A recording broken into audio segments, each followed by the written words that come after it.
الرحمن الرحيم. السلام عليكم ورحمة الله وبركاته. ازيكم يا اصحابي؟ ازيكم يا حلوين؟ عاملين ايه؟ النهاردة معانا فيديو جديد، هنشرح حرف جديد يا حلوين. اتمنى تكونوا رجعتوا اخر حرف.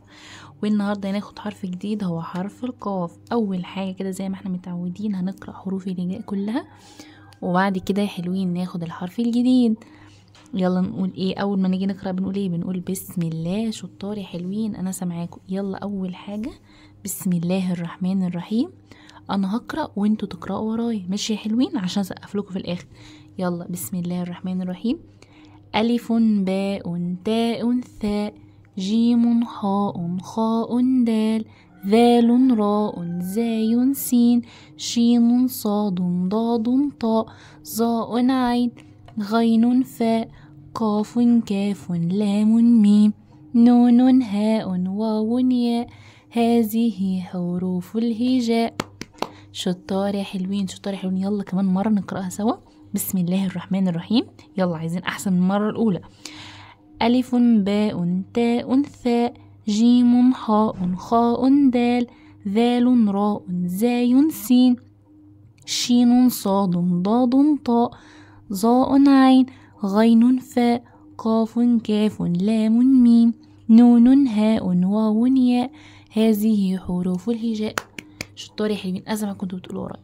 يلا النهارده قلنا هناخد حرف جديد هو حرف الايه من بين الحروف، هو حرف القاف. شطار يا حلوين، يلا بينا ناخد حرف القاف. يلا يا حلوين، معانا دلوقتي حرف القاف. ده كده شكل حرف القاف، عامل زي حرف الايه، عامل زي حرف الفاء، بس هو عليه نقطتين. حرف الفاء عليه نقطة واحدة، ده عليه نقطتين، عليه تفاحتين، عامل فيهم كهو عليه نقطتين. ماشي يا حلوين؟ معانا القاف بالفتحة، القاف بالكسرة، القاف بالضمة، والقاف بالسكون. يلا يا حلوين نقرأ. قاف فتحة قا، قاف فتحة قا. يلا قولوا ورايا. يلا بسم الله الرحمن الرحيم كده قولوا ورايا، يلا شدوا الهم. قاف فتحة قا، قاف فتحة قا، قاف كسرة قي، قاف كسرة قي، قاف ضمة قو، قاف ضمة قو، قاف سكون أق، قاف سكون أق. يلا تاني حلوين. قاف فتحة قا، قا قارب قلم قلب. شطار يا حلوين. يلا قا، قاف فتحة قا، قا قارب قلم قلب.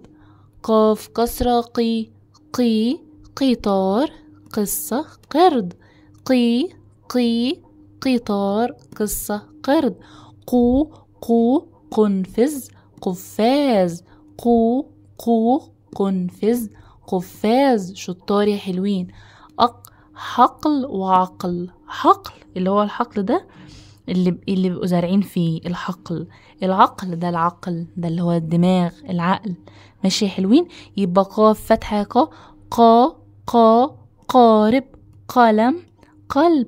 قي قي قي قطار قصة قرد. قو قنفذ قفاز حقل حقل. تعالوا بقى نكتب الحرف يا حلوين. هنكتب الحرف ازاي؟ هنكتب حرف القاف ازاي؟ زي حرف الفاء بالظبط. كنا بنكتب حرف الفاء ازاي؟ ادي معانا القلم اهو، هنيجي فوق السطر بشويه، ده السطر اهو، هنيجي فوق السطر بشويه كده، يعني نسيب مسافه ونطلع فوق السطر بشويه، وهنعمل دايره، دايره كده ماشي كأنها 5، وننزل بيها على السطر، وننزل بيها على السطر، شيء مش واضحة، وننزل بيها على سطر، ونمشي على السطر، ونعمل لها سنة لفوق وعليها نقطتين. يلا كمان مرة. هنعمل ايه؟ هنعمل دايرة صغيرة 5 كده صغيرة فوق السطر، شايفين فوق السطر بشوية، وبعدين نعمل لها ايه؟ عصاية ايد نازلة على السطر، ونمشي بيها على السطر، ونطلع بيها سنة لفوق، ونحط ايه؟ نقطتين يا حلوين. يلا قف تاني. يلا هنعمل دايرة صغيرة وننزل بيها على السطر، ونمشي بيها على السطر، ونعمل بيها سنة لفوق، ونحط عليها نقطتين. شطار يا حلوين. يلا هنا ايه؟ صل الحروف، عايزين نوصل الحروف. معانا حرف القاف، حرف الحاء، قاف. يلا نقرأ الأول الحروف عشان ايه؟ نفتكر مع بعض عشان نعرف نحل. قاف وحاء وباء وقاف وألف وقاف، وهنا معنى ايه؟ حاء وقاف وباء.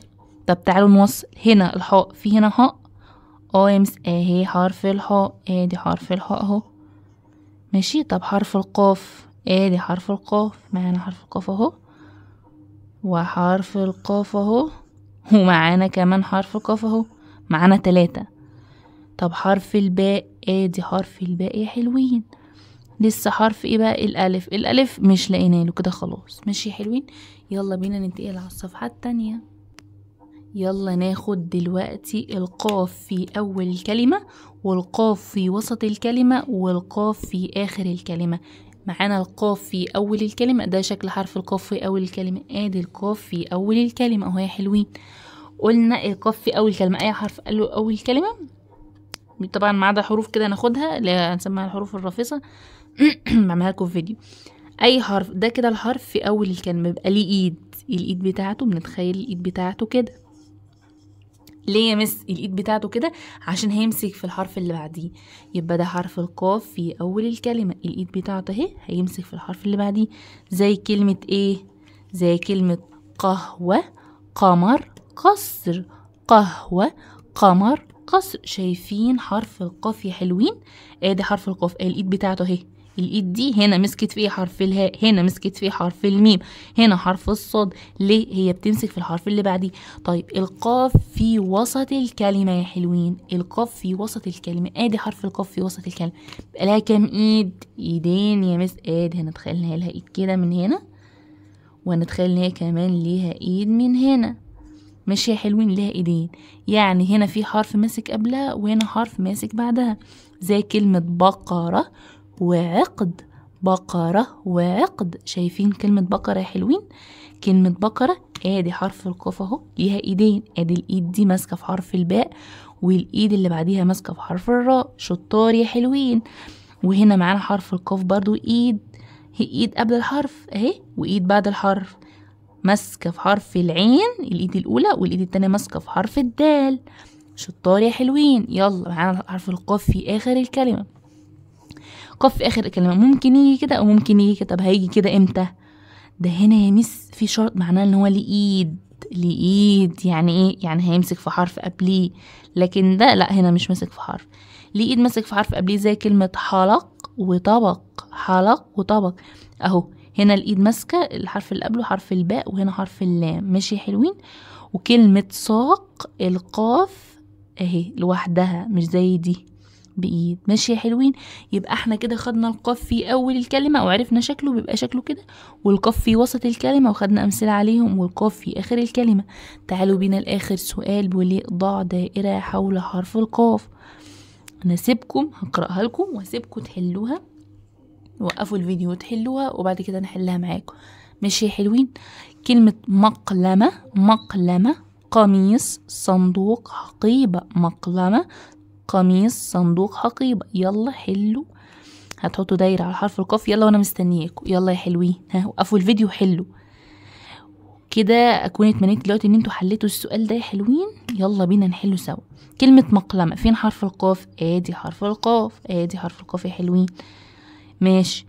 هنا حرف القاف. طب سؤال بقى تاني، حرف القاف دوت في اول الكلمة ولا في وسط الكلمة ولا في اخر الكلمة؟ في وسط الكلمة اهو، في وسط الكلمة يا ميس. هو مش جاي في الاول ولا جاي في الاخر وليه ايدين اهو.